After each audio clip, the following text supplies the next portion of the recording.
Sir, ಈಗ ಹಿಂದೂ ಕಾರ್ಯಕರ್ತರು ಒಬ್ಬೊಬ್ಬರಾಗಿ ಒಂದೊಂದು ವಿಚಾರಗಳನ್ನ ಹೇಳ್ತಾ ಇದ್ದಾರೆ. ಈಗ ಸಂದೀಪ್ ಪೂಜಾರಿ ಪಂಪ್ವೆಲ್ ಅನ್ನುವಂಥ ಒಂದು ವಿಚಾರ ಹೇಳಿದ್ದಾರೆ.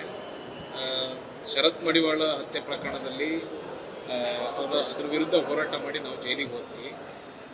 ಅವತ್ತು ನಮ್ಮನ್ನು ಜೈಲಿಗೆ ಕಳಿಸಿ ಇನ್ನುಳಿದವರು ಭಾಷಣಗಳನ್ನು ಮಾಡಿದ್ರು. ಆ ಭಾಷಣಗಳನ್ನ ಕೇಳ್ಕೊಂಡು ನಾವು ಜೈಲಿಗೆ ಹೋದ್ವಿ.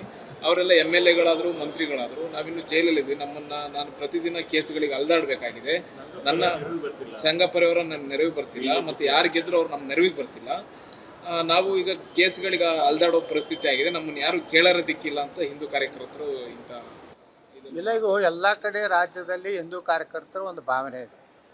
ಯಾಕಂದ್ರೆ BJP ಸರ್ಕಾರ ಇದ್ದಾಗ ಆಯಾ ಘಟ್ಟದಲ್ಲಿ ಆದಂಥ ಇಬ್ಬರು ಮುಖ್ಯಮಂತ್ರಿಗಳು ಯಾವುದೇ ರೀತಿ ಹಿಂದೂಗಳ ವಿರುದ್ಧ ಇರುವಂಥ ಕೇಸ್ ತಗೊಳ್ಳಿಕ್ಕೆ ಏನೂ ಪ್ರಯತ್ನ ಮಾಡಲಿಲ್ಲ. ಇವತ್ತು ನೋಡಿರಿ, ಕಾಂಗ್ರೆಸ್ ಬಂದ ಕೂಡಲೇ ಮುಸ್ಲಿಮರದು ಎಲ್ಲ ಕೇಸುಗಳನ್ನು ವಾಪಸ್ ತಗೋತಾ ಇದ್ದಾರೆ. ಮತ್ತು ಇವರು BJP ಅಧಿಕಾರರಿದ್ದಾಗ ಇವರೆಲ್ಲ MLA ಆದವರು, ಮಂತ್ರಿಗಳಾದರು, ಮುಖ್ಯಮಂತ್ರಿಗಳಾದರು. ಇವತ್ತು ಹಾವೇರಿ ಇದೆ, ಉದಾಹರಣೆ ತಗೋರಿ. ಹಾವೇರಿ ಜಿಲ್ಲೆಯಲ್ಲಿ ನಿನ್ನೆ ನಾವು ಹೋದಾಗ ಎಲ್ಲ ಕಡೆ ಕಾರ್ಯಕರ್ತರ ಭಾವನೆ, ಅಲ್ಲಿ BJP ನಾಯಕರು ಯಾರೂ ಸ್ಪಂದನೆ ಮಾಡ್ತಾ ಇಲ್ಲ. ಪಾಪ ಕಾರ್ಯಕರ್ತರು ಒಂದು ರಕ್ಷಣೆಗಾಗಿ, ಹಿಂದೂಗಳ ಏನೇ ಭಾವನೆಗಳಿಗೆ ಧಕ್ಕೆ ಆದಾಗ ಅದರ ವಿರುದ್ಧ ಹೋರಾಟ ಮಾಡೋದಂಥವ್ರಿಗೆ ನಿಜಕ್ಕೂ ಅನ್ಯಾಯ ಆಗಿದೆ. ಇನ್ನಾದರೂ ಈಗ ಏನೋ ಒಂದು ಆಟಕ್ಕೆ ಪ್ರಾರಂಭ ಮಾಡಿದ್ದಾರೆ. ಇದು ಕೇವಲ ಚುನಾವಣೆ ಸ್ಟಂಟ್ ಆಗಬಾರ್ದು.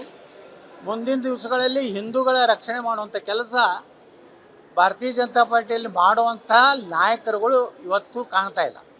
ಕೇವಲ ತಾವು ತಮ್ಮ ಕುಟುಂಬ, ತಮ್ಮ ಮಕ್ಕಳನ್ನ MLA ಟಿಕೆಟ್ ಕೊಡಿಸ್ಬೇಕು, ತಮ್ಮ ಭವಿಷ್ಯ ನೋಡ್ಕೋದ್ರ ಸಲುವಾಗಿ ಮುಂಜಾನೆ ಒಂದು ಹೇಳಿಕೆ ಕೊಡ್ತಾರೆ, ಸಂಜೆ ಮುಂದೆ ಒಂದು ಹೇಳಿಕೆ ಕೊಡ್ತಾರೆ. ಒಬ್ಬರು ಕೊಟ್ಟರಲ್ಲ, ಕಿಕ್ಕಿ ಮಹೌಟ್ ಅಂತ ಹೇಳಿ ಕೊಟ್ಟರು. ಅದ್ರ ಹಿಂದೆ ನೋಡ್ರಿ ಅವ್ರದ್ದು ಸದಾನಂದ ಗೌಡರ ಹೇಳಿಕೆಗಳು ಹೆಂಗಿದ್ದು ಅಂದರೆ, ಏನಪ್ಪ ಯಡಿಯೂರಪ್ಪನ ಬಿಟ್ಟರೆ BJPನಿಲ್ಲ ಅನ್ನೋರಂಗೆ ಗುಣಗಾನ ಮಾಡ್ತಿದ್ರು ಅಪ್ಪ ಮಕ್ಕಳನ್ನ. ಈ ರಾಜ್ಯಸಭಾ ಆಗಲಿಲ್ಲ ಅಂದು ಮರುದಿವ್ಸನೇ ಯಾವುದೋ BJP ಪ್ರಮುಖರ ಜೋಡಕ್ಕೆ ಕಿಕ್ಕಿ ಮಹೋಟ ಅಂದರು. ಯಾವಾಗ ಓದಿತಾರೋ, ಯಾವಾಗ ಒಳಗೆ ಬರ್ತಾ, ಇಂಥ ನಾಯಕರುಗಳು ಏನು BJPಯಲ್ಲಿ ಅದಾರಲ್ಲ, ಇದರಿಂದ ಹಿಂದೂಗಳಿಗೆ ರಕ್ಷಣೆ ಆಗ್ತಾಯಿಲ್ಲ. ಯಾರು ನೋಡ್ರಿ, ಇವತ್ತು ಬೊಮ್ಮಾಯಿಯವರು ಇದ್ದಾಗೂ ಏನೂ ಮಾಡಲಿಲ್ಲ. ಬೊಮ್ಮಾಯಿ ಹುಬ್ಬಳ್ಳಿ ಘಟನೆ ಆಯಿತು, ಪೊಲೀಸ್ ಸ್ಟೇಷನ್ ಬೆಂಕಿ ಹಚ್ಚೋದು ಅಂತದ್ದು. ಇದೇ ಯಡಿಯೂರಪ್ಪ ಇದ್ದಾಗ KGHಳ್ಳಿ DGHಳ್ಳಿ ಒಳಗೆ ಪೊಲೀಸ್ ಸ್ಟೇಷನ್ ಬೆಂಕಿ ಹಚ್ಚೋದು.